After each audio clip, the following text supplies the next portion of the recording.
O, ce veste minunată, lângă Viflai s-arată.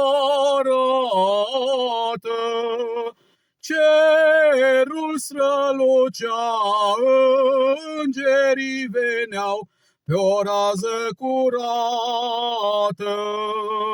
Cerul strălucea, îngerii veneau pe o rază curată. Păstorii loc din câmpie le vestește o bucurie,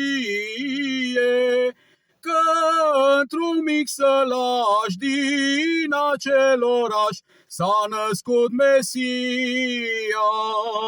Că într-un mic sălaș din acel oraș s-a născut Mesia. Păstorii cum auziră, spre sălașul sfânt porniră, unde au aflat pruncul luminat și îl preamăriră.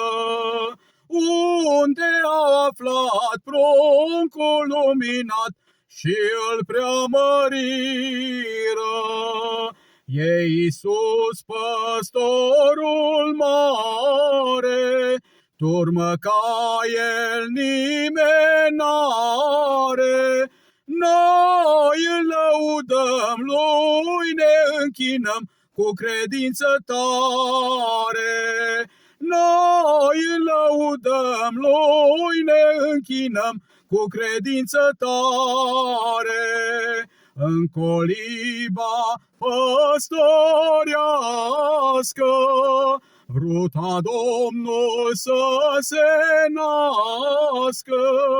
Fiul Său cel Sfânt nouă pe pământ să ne mântuiască.